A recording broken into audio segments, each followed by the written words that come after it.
मार्च का महीना, लेकिन आसमान ऐसे बरस रहा है जैसे सावन उतर आया हो। आखिर यह मौसम बदल रहा है या बदला जा रहा है? क्या यह सिर्फ बिन मौसम बारिश है या आसमान में चल रहा कोई बड़ा एक्सपेरिमेंट? भाई पहले ऐसा नहीं होता था। ना समय का भरोसा ना मौसम का। कहीं ऊपर कुछ गड़बड़ तो नहीं? जब मौसम अपने नियम तोड़ने लगे तो सवाल उठता है, यह प्रकृति है या प्रयोग? बिन मौसम बारिश, फसल बर्बाद, और सवाल एक, आखिर आसमान में हो क्या रहा है? हर किसी के मन में एक सवाल, क्या यह सिर्फ मौसम है या इसके पीछे कोई राज छुपा हुआ है? इन्हीं सब बातों को जानने के लिए आज हमारे बीच मौजूद हैं पब्लिक ईडी विद रवि के जर्नलिस्ट मिस्टर रवि और मैं हिमांशु गंगवार। आप सभी दर्शकों का स्वागत करता हूं। जय हिंद रवि भाई। जय हिंद हिमांशु जी। रवि भाई, कई राज्यों में बारिश, आंधी और ओले पड़ रहे हैं। तापमान अचानक गिर गया है। किसानों की फसल को नुकसान हो गया है। आईएमडी ने पहले ही चेतावनी दे रखी है कि सिस्टम कुछ दिनों तक सक्रिय रहेगा। मार्च के माह में इस तरह का परिवर्तन हमारे सामने है, इसके पीछे क्या रीजन है? देखिए हिमांशु भाई, अभी जो बिन मौसम बारिश हो रही है वो असल में अचानक या रहस्यमय नहीं है। इसके पीछे साफ मौसम विज्ञान का कारण है। मैं आपको बिल्कुल आसान भाषा में इसकी सच्चाई समझाता हूँ। इसका सबसे बड़ा कारण होता है पश्चिमी विक्षोभ, यानी कि एक लो प्रेशर सिस्टम जो यूरोप के देशों से उठकर भारत तक आता है। ये सिस्टम जब उत्तर भारत के कुछ राज्य जैसे यूपी, दिल्ली, राजस्थान, पंजाब में आता है तो बादल बनते हैं और इसके कारण बारिश, ओलावृष्टि और तेज हवाओं जैसी प्राकृतिक घटनाएं होती हैं। अभी मार्च में ऐसे लगातार कई पश्चिमी विक्षोभ के कारण ये बदलते मौसम और जो हम बारिश, ओलावृष्टि जैसी घटनाएं देख रहे हैं, ये सब इसी का कारण है और इसीलिए अभी बार बार बारिश हो रही है। सुनने में आ रहा है आसमान में कुछ एक्सपेरिमेंट चल रहा है। क्या ये सच में आसमान में एक्सपेरिमेंट होते हैं? देखिए मार्च में इस बार जल्दी गर्मी बढ़ी है। उसी समय ऊपर से ठंडी हवाएं आ गई और गर्म और ठंडी हवा जब टकराती हैं तो अचानक बादल बनते हैं, जिसके कारण तेज बारिश और आंधी आती है। उसको मौसम वैज्ञानिक पश्चिमी विक्षोभ कहते हैं। अब मौसम पहले जैसा स्थिर नहीं रहा। कब बारिश होगी ये पैटर्न बिगड़ चुका है। इसीलिए मार्च में भी बारिश और ओले जैसी प्राकृतिक घटनाएं हमें देखने को मिल रही हैं। ये सब ग्लोबल वार्मिंग का असर माना जा रहा है। मैं पहले भी आपको बता चुका हूँ, ये कोई साजिश या अजीब घटना नहीं है, बल्कि ये तीनों चीजों का कॉम्बिनेशन है। पश्चिमी विक्षोभ, गर्म ठंडी हवाओं का टकराव और क्लाइमेट चेंज। जी हाँ, सच में आसमान में एक्सपेरिमेंट होते हैं, लेकिन बहुत कम, सीमित और खास उद्देश्य के लिए। इसे कहते हैं क्लाउड सीडिंग या आर्टिफिशियल रेन। इसमें जो होता है ना, विमान से सिल्वर आयोडाइड या नमक जैसे कण बादलों में डाले जाते हैं ताकि बारिश को थोड़ा बढ़ाया जा सके। भारत में महाराष्ट्र, कर्नाटक, तमिलनाडु जैसे राज्यों में पहले भी ये प्रयोग हो चुके हैं। अभी हाल ही में 2025 में दिल्ली में भी पॉल्यूशन को कम करने के लिए ट्रायल हुआ था, लेकिन ये बारिश नहीं बना सकते। सिर्फ पहले से मौजूद बादलों को थोड़ा एक्टिव करते हैं और कई बार ये काम भी नहीं करता है। जैसे दिल्ली में ट्रायल हुआ था और वह फेल हो गया था। तो जो लोग कह रहे हैं आसमान में कुछ बड़ा खेल चल रहा है, ये ज़्यादातर कैम ट्रायल्स जैसे साजिश वाली बातें हैं और इसके अलावा और कुछ भी नहीं है। कुछ लोग कहते हैं कि जहाज से केमिकल छिड़ककर मौसम बदला जा रहा है। यह लोगों पर एक्सपेरिमेंट हो रहा है। वैज्ञानिकों के अनुसार इसका कोई पुख्ता सबूत नहीं है। जो आसमान में लकीरें दिखती हैं वो आमतौर पर प्लेन के जो भाप होती है उसकी लकीरें होती हैं। इसका असली कारण वही है जो पहले बताया था, पश्चिमी विक्षोभ, यानी कि पूरा प्राकृतिक सिस्टम, ठंडी प्लस गर्म हवाओं का टकराव, ये पूरी तरह से एक नेचुरल प्रक्रिया है। आसमान में कोई बड़ा खेल चल रहा है, ये बात ज्यादातर अफवाह है। छोटे लेवल पर प्रयोग यानी कि क्लाउड सीडिंग होते रहते हैं और शायद अभी भी हो रहे हैं, लेकिन अभी जो बारिश हो रही है वो नेचुरल मौसम का खेल है। थोड़ा विज्ञान है लेकिन अफवाह ज्यादा है।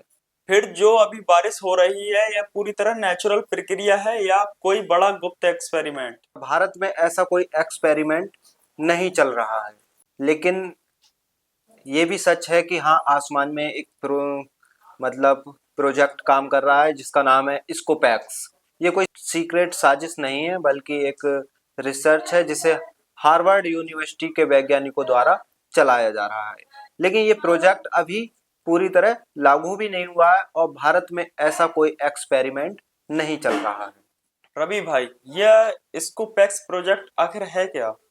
देखिए हिमांशु भाई, स्कोपैक्स प्रोजेक्ट जो है एक वैज्ञानिक रिसर्च प्रोजेक्ट है जिसका मकसद है धरती के तापमान यानी कि ग्लोबल वार्मिंग को कम करना। इसे शुरू किया था हार्वर्ड यूनिवर्सिटी के वैज्ञानिकों ने और इसमें मुख्य जो वैज्ञानिक का रोल जो निभा रहे हैं वो हैं डेविड कैथ। अच्छा जी, तो ये काम कैसे करता है? देखिए इसका मुख्य कार्य है सोलर रेडिएशन को कम करना, यानी कि जैसे बादल सूरज की रोशनी को रोकते हैं वैसे ही ये कण जैसे कैल्शियम कार्बोनेट इत्यादि के कण जो होंगे वो सूरज की गर्मी को वापस भेज देंगे और इसका नतीजा ये होगा कि धरती जो होगी वो थोड़ा ठंडा रह सकती है। यह स्कोपैक्स आइडिया आया कहाँ से और कैसे? देखिए इस आइडिया की प्रेरणा मिली थी एक प्राकृतिक घटना से, जो कि एक ज्वालामुखी फटा था तो उसने आसमान में अपने कण फैला दिए थे जिससे पूरी दुनिया का तापमान कुछ समय के लिए कम हो गया था। वहीं से ये प्रेरणा मिली थी और उस ज्वालामुखी का नाम था माउंट पाइनेट्यूबो इरप्शन। भाई, लोग डर रहे हैं इससे। क्या मौसम का बैलेंस बिगड़ा तो बारिश के पैटर्न बदल सकते हैं, और अगर गलत हुआ तो नुकसान क्या हो सकता है? जी हाँ, बिल्कुल मौसम का बैलेंस बिगड़ सकता है। अगर आसमान में कण छोड़े जाते हैं तो कहीं ज़्यादा बारिश होती है और कहीं सूखा, मतलब एक जगह फायदा तो दूसरी जगह नुकसान। और बिल्कुल हाँ, बारिश का पैटर्न बदल सकता है क्योंकि मानसून जो है कमजोर हो सकता है और खेती पर इसका सीधा असर पड़ेगा। अगर बात करें भारत जैसे देश में तो ये बहुत बड़ा रिस्की काम होगा।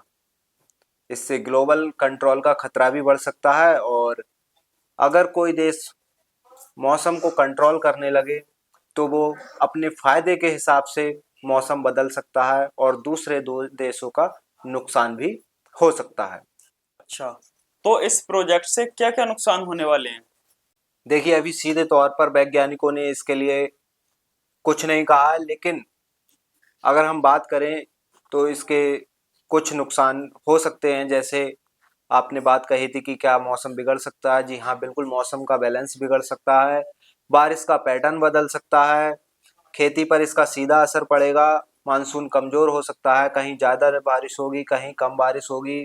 और एक सबसे बड़ा खतरा ये हो सकता है कि अगर कोई देश मौसम को कंट्रोल करने लगे तो वो अपने फायदे के हिसाब से मौसम बदल सकता है, दूसरे देशों को नुकसान पहुंचा सकता है। इससे क्या होगा, अंतर्राष्ट्रीय विवाद भी बढ़ सकता है और अगर ये प्रयोग हो गया और बाद में रोक दिया तो अचानक से तापमान बहुत तेजी से बढ़ सकता है। इसे वैज्ञानिक भाषा में टर्मिनेशन शॉक कहते हैं। जैसे अपने हार्ट में हार्ट अटैक हो जैसी समस्या होती है, उसी प्रकार से वायुमंडल में अगर तापमान अचानक से बढ़ता है या कम होता है तो उसे वैज्ञानिक लोग अपनी भाषा में टर्मिनेशन शॉक कहते हैं। और ये सेहत और पर्यावरण के लिए भी पूरी तरह से अभी साफ नहीं है। तो रवि भाई, क्या इससे ओजोन परत प्रभावित नहीं होगी?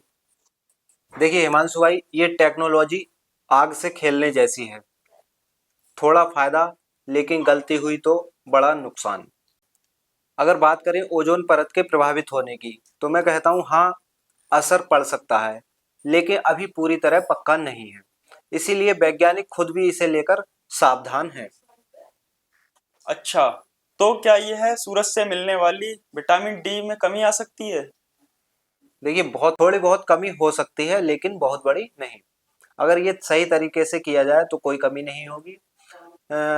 मैं आपको बता दूं कि जो हमारा शरीर होता है वो विटामिन डी के सिंथेसिस बनाता है। जब सूरज से आने वाली यूवी किरणें हमारी त्वचा पर पड़ती हैं, तब हमारा शरीर विटामिन डी के सिंथेसिस बनाता है। और इसको पैक्स क्या करता है, इसका मकसद है सूरज की कुछ किरणों को वापस अंतरिक्ष में भेजना। इसको पैक्स का मतलब था सूरज की कुछ किरणों को वापस अंतरिक्ष में भेजना, मतलब थोड़ी कम धूप जमीन तक पहुंचेगी। अगर धूप थोड़ी कम हुई तो विटामिन डी बनने की प्रक्रिया भी थोड़ी कम हो सकती है, लेकिन वैज्ञानिक इसे बहुत ज्यादा कम नहीं करना चाहते हैं। सिर्फ 1-2% सनलाइट कम करने का टारगेट होता है, इसीलिए हल्का असर संभव है, बहुत बड़ा नुकसान नहीं होगा। देखिए असली चिंता की बात यह है, अगर ज्यादा मात्रा में पार्टिकल्स डाल दिए गए या एक्सपेरिमेंट गलत हुआ, तब जो अल्ट्रावायलेट वी काफी कम हो सकती हैं और विटामिन डी की कमी बढ़ सकती है। खासकर गांव के लोग, बच्चे और बुजुर्ग इससे प्रभावित हो सकते हैं। अभी की सच्चाई के अनुसार इसको पैक्स अभी लागू नहीं हुआ है, बड़े स्तर पर कहीं इस्तेमाल नहीं हो रहा है। तो इसलिए हम कह सकते हैं अभी जो विटामिन डी मिल रहा है उस पर इसका कोई असर नहीं है। तो क्या इससे जलवायु में परिवर्तन साफ दिखेगा? हाँ, लेकिन इनडायरेक्ट तरीके से आपको ये चीजें नोटिस हो सकती हैं। गर्मी थोड़ी कम लगना, यानी कि तापमान धीमा हो जाएगा और आसमान हल्का धुंधला या सफेद सा दिखना लगेगा। धूप की तीव्रता थोड़ी कम हो जाएगी। यानी कि हम कह सकते हैं कि सूरज वही रहेगा पर उसकी चमक थोड़ी नरम लग सकती है। और इसका सबसे बड़ा विजुअल अगर जो असर होगा वो ये होगा कि कहीं ज़्यादा बारिश होगी और कहीं सूखा। अगर खासकर हम अपने देश भारत की बात करें तो मानसून का टाइम और ताकत दोनों ही बदल सकते हैं, और इसका साफ असर जो है हमारी फसल पर भी दिखेगा। पैदावार घट भी सकती है और बढ़ भी सकती है। मान लीजिए ऐसा भी हो सकता है कि यह पार्टिकल की परत नीचे की गर्म हवा को पास भी ना होने दे, तब? देखिए हिमांशु, असल में ये सिस्टम कैसे काम करता है पहले इसको समझना है। इसको पैक्स एक प्रोजेक्ट का आइडिया है। ये बहुत ऊपर जो हमारे स्ट्रेटोस्फेयर एक परत होती है उसमें कण फैलाए जाते हैं, ताकि सूरज की जो कुछ गर्मी होती है वो वापस चली जाए। ये परत जो होती है बहुत पतली और फैली हुई होती है। ये कोई ढक्कन की तरह ठोस परत नहीं बनती है, पूरी तरह नहीं रोक सकती है, क्योंकि इसका कारण है जो नीचे की गर्म हवा होती है उसको भी पार करना होता है। इसे मैं एक उदाहरण से बता सकता हूँ। जैसे आपके खेत पर हल्की जाली डाल दी जाए तो धूप क्या होगी, वो थोड़ी कम आएगी और हवा फिर भी आएगी। इसी प्रकार कोई भी जाली अगर मोटी कर दी जाए तो क्या होगा, पौधों का जो सिस्टम होगा वो बिगड़ जाएगा। फाइनली हम ये कह सकते हैं कि ये पार्टिकल्स जो हैं वो ढक्कन नहीं बनाते हैं। ये नीचे की गर्म हवा को पूरी तरह से नहीं रोक सकती है, क्योंकि जो नीचे की गर्म हवा होती है जिसे हम कन्वेक्शन कहते हैं, वो ट्रोपोस्फीयर जहां हम रहते हैं में होती है, और पार्टिकल्स ऊपर स्ट्रेटोस्फीयर में रहते हैं। दोनों के बीच दूरी और अलग सिस्टम होता है, इसीलिए गर्म हवा ऊपर जाती रहेगी, बादल और बारिश बनते रहेंगे, लेकिन थोड़ा असर पड़ सकता है। आपका पॉइंट यहाँ सही बनता है। अगर बहुत ज़्यादा पार्टिकल्स डाल दिए गए तो सूरज की गर्मी कम पहुँचेगी, जिसके कारण जमीन कम गर्म होगी, और जब जमीन कम गर्म होगी तो गर्म हवाएं भी कम उठेंगी। इससे क्या होगा, जो बारिश का पैटर्न है वो पूरी तरह से बदल जाएगा। देखिए ये इसको पैक्स प्रोजेक्ट जो है ये काफ़ी पुराना है, और 2021 में स्वीडन में इसका टेस्ट रोक दिया गया था। अभी ये सिर्फ रिसर्च लेवल पर है, बड़े पैमाने पर लागू नहीं हुआ है। मतलब वायुमंडल में ये कौन से पार्टिकल डाले जा रहे हैं? देखिए, इस इसकोपैक्स प्रोजेक्ट में वैज्ञानिकों ने जिन कणों पर विचार किया है वो इस प्रकार है। एक तो सल्फेट पार्टिकल्स, जो सल्फेट कण होते हैं जैसे H2SO4, सल्फ्यूरिक एसिड जो कि एरोसोल बनाता है, और दूसरी बात जो की जा रही है वो की जा रही है कैल्शियम कार्बोनेट CaCO3 पर। इस पर सबसे ज़्यादा वार्तालाप की जा रही है क्योंकि ये सबसे ज़्यादा सुरक्षित माना गया है। और तीसरा पार्टिकल जो है वो है Al2O3 यानी कि एल्यूमिनियम ऑक्साइड। ये सबसे ज़्यादा चमकीला होता है लेकिन इस पर सहमति बहुत कम है। स्ट्रेटोस्फेयर क्या है, यह हमारे दर्शकों को संक्षिप्त जानकारी में बताइए रवि भाई। स्ट्रेटोस्फेयर पृथ्वी के वायुमंडल की दूसरी परत होती है। अगर हम इसकी ऊंचाई की बात करें तो ये लगभग 10 से 12 किलोमीटर की ऊंचाई से शुरू होकर 50 किलोमीटर की ऊंचाई तक फैली रहती है, यानी कि जहां हवाई जहाज उड़ते हैं या उससे भी ऊपर तक। अगर हम इसके तापमान की बात करें तो तापमान जितने इसमें आप नीचे रहेंगे उतना इसका तापमान ठंडा रहता है और ऊपर जाते जाते तापमान बढ़ता है। इसका कारण ये है कि इसमें ओजोन की एक लेयर होती है जो यूवी किरणों को ऑब्जर्व करती है और हीट पैदा होती है। यही इसकी सबसे खास चीज है। ओजोन लेयर, इसका काम है सूरज की खतरनाक यूवी किरणों को रोकना। अगर ये ना हो तो जीवन खतरे में पड़ जाएगा। और स्ट्रेटोस्फीयर में जो होती है हवा बहुत स्टेबल होती है, ऊपर नीचे मूवमेंट कम होता है, इसीलिए पार्टिकल्स यहाँ लंबे समय तक टिक सकते हैं।